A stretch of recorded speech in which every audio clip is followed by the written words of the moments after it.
This is Professor Philip Effiong Jnr., who is Ibibio, but also, as he is now very keen to remind us, also Ikai Igbo.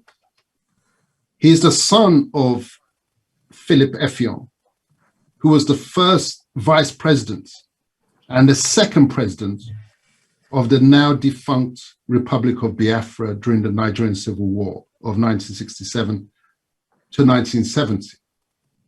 He's an associate professor at Michigan State University. Philip has been teaching at the college for over 20 years and holds a PhD in drama from the University of Wisconsin at Madison in the United States. He's currently a professor of theater studies at Michigan State University, also in the United States. Prior to joining Michigan State University in 2017, Philip taught courses in the humanities at various Nigerian, Ghanaian, and American universities. In addition to a book on African-American drama, his articles on the humanities appear in various journals and encyclopedias. Besides teaching, Philip has carried out writing projects for non-profit and governmental organizations as a consultant. He is also the fifth child, the son of Philip Effiong Sr. Please welcome Professor Philip Effiong Jr. Thank you so much, Dele. Good morning, good afternoon, and good evening, depending on where you're signing in from. I appreciate the opportunity to speak at this virtual conference organized by the Fatherland Group, which addresses the theme Biafra and the Eastern Nationalities. My presentation, which I title Invisible Boundaries, argues that the divisive cultural and political boundaries that exist between ethnic nationalities of Nigeria's former Eastern region are inconsequential when viewed against the backdrop of what they share in common and the extensive historical interconnections that have existed between these nationalities. I therefore insist that these boundaries are invisible because they are artificial and can be dismantled. We have historically interacted extensively, learning one another's languages, traded and intermarried, which is why we have a lot in common in terms of our art forms, foods, clothing, dance styles, musical forms, and spiritual practices. And even beyond the former Eastern region, these connections can be found with neighboring areas like parts of the Middle Belt, Delta State, Edo State, and even parts of Cameroon. Now, while conflicts sometimes took place between these groups, fluid boundaries ensured that interactions continued through trade and intermarriage, making it possible for peace to be achieved and sustained. The creation and eventual amalgamation of the southern and northern regions of Nigeria in 1914, which was done by the British to facilitate their desire to exploit and control, generated new boundaries, new territorial obsessions, and new conflicts between ethnic groups. Ethnic nationalities that had experienced autonomy in pre-colonial times were now compelled to compete aggressively under a new system that undermined their ability to control their resources and institutions. The effectiveness of gaining support and control through the creation of boundaries was achieved by General Yakubu Gowon on May the 27th, 1967, when his regime created 12 states, including 3 in the East, which successfully isolated the Igbos. The creation of states in the former Eastern region did not only signal the false impression of restoring autonomy to ethnic groups that viewed themselves as marginalized, but it also branded the Igbos as the prime reason for such marginalization. The result was an atmosphere of uncertainty and suspicion, which is why during the Civil War, many non-Igbos sat on the fence, changed sides, opposed Biafra, or became victims of assaults by Igbos and Biafran soldiers. This internal conflict accelerated Biafra's eventual demise. Tensions between non-Igbos and Igbos in Biafra was such that my father's younger brother, who himself was a Biafran soldier, was almost killed at a vigilante checkpoint, except that Biafran soldiers successfully vouched for his being General Effiong's brother. In another instance, Effiong sought the intervention of Igbo community leaders when refugees fleeing from modern-day Akwa Ibom State to Aba and other Igbo towns were either halted or physically attacked. At the last days of the war, when Effiong recommended that General Madiebo accompany General Ojukwu and other Biafran officials who were scheduled to leave Biafra to the Ivory Coast, Effiong was not only concerned that Madiebo, as head of the army, could challenge his decisions, he was also concerned about the support that Madiebo might receive from other Igbo leaders. Despite these conflicts between Igbos and other Eastern nationalities, many non-Igbos, including myself and my father, have refused to condemn the Biafra cause and Igbos in general. We essentially reject a very destructive behavior pattern, which is the tendency to judge and condemn by overgeneralizing. This was the case when thousands of Igbos were demonized and assaulted because of the participation of some Igbos in the first coup of January the 15th, 1966. The Igbos that tried to kill my uncle and those that attacked refugees from non-Igbo speaking areas do not represent the generality of Igbo people, and neither were their actions based on any Biafran policies. The vast majority of Igbos are not hateful murderers and bigots. Every society has criminals, and the Igbo people and Biafra were no different. However, remnants of these ethnic sentiments can still be recognized in writings and conferences where the prominent role of non-Igbos in Biafra's leadership and within Biafra's military are either minimized or not mentioned at all. Today, the creation and or self-centered demand for the creation of states continues. These states have never and will never provide a channel for meaningful progress. They will only serve to divide us further, will prove to be too small and too powerless against the larger federal government, and will mainly serve the interest of the political and economic elite who occupy these states. I should mention that I have been a beneficiary of the beauty of culture, contact, and interaction. I've lived in different parts of Nigeria, and in my family home, English, Igbo, Ibibio, Pidgin English, and Ikaibo were frequently spoken. My father was born in Aba, and his father spoke substantial Igbo.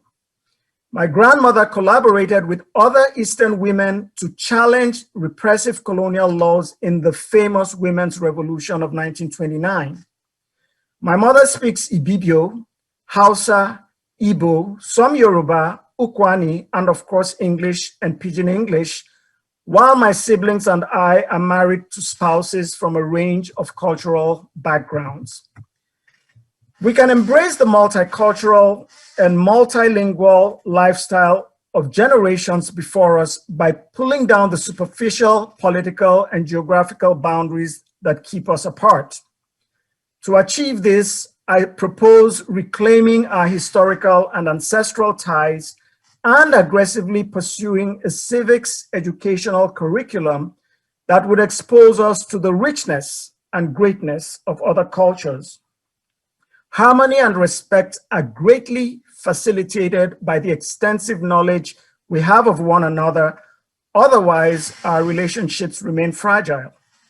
We also need to stop seeing ourselves as stereotypical representatives of ethnic identities, but as individuals with unique characteristics and skills. We must stop focusing on our ethnic affinities as a basis for seeking relationships and understand that there are other pathways to building relationships, which may be based, for instance, on similar artistic, scientific, or business interests. The self-seeking culture that has resulted from our tribal loyalties and the ignorance that sustains this culture has to be acknowledged and resisted. This also means discarding the common practice of condemning, dismissing, judging, and attacking those who express ideologies, belief systems, discontentment, and religious views that we either don't understand or that we disagree with. Otherwise, we will continue to experience a growing and disruptive climate of conflict and chaos.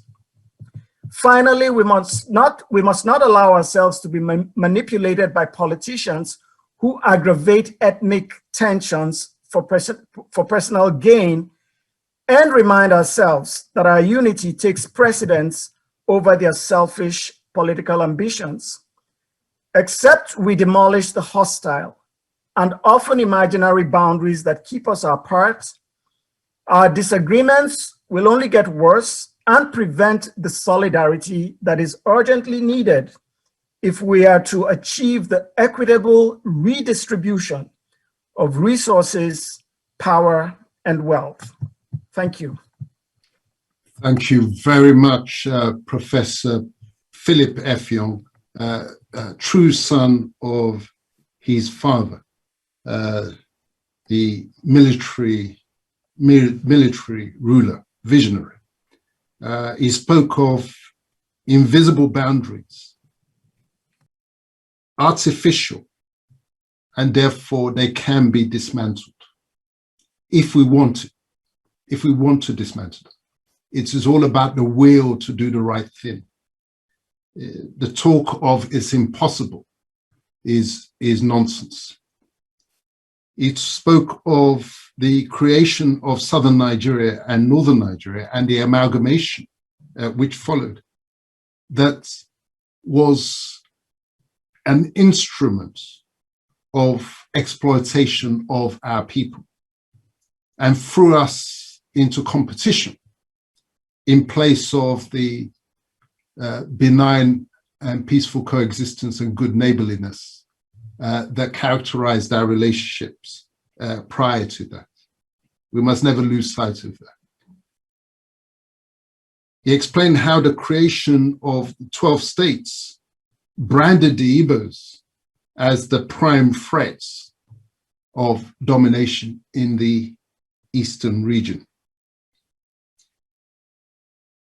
He explained how his father's younger brother was almost killed during the war, but for the intervention of Igbos who identified him as Philip Effiong's brother. He said we must reject the tendency to judge by overgeneralization from acts by individual actors, that every society has criminals. I put it always in the terms that every society has its mix of the good, the bad, and the ugly. And to deduce and generalize from the acts of the few and take that as the conclusive definition of the majority is a great sin. He pointed out, and this is what I particularly liked, that the states as created, as we know them, will only perpetuate conflicts. And why is that true? It is because when you look at the configuration of those states, they are designed just as the country boundaries in Africa were designed at the Berlin Conference.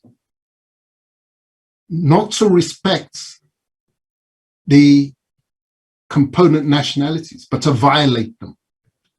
And so you find borders with members of the same ethnic group on either side of our state boundaries. We complain about the Berlin Conference and what the Europeans did to us in the mangling of the natural and historic relationships in Africa. But here are our own people similarly mangling the identities within the Nigeria space, deliberately and upon purpose, in order to facilitate exploitation and to maximize and promote conflict. So thank you for reminding us of that. And he said, what we need is civic education, a civic educational curriculum to promote better understanding. We need to know each of our histories. History is going to be a big subject in the new Nigeria. I always talk in terms of there's a new history war out there. The narratives that have been used to bring us to where we are not the narratives that we're going to go forward with towards a better tomorrow. So Professor Effiong, thank you very much for that presentation.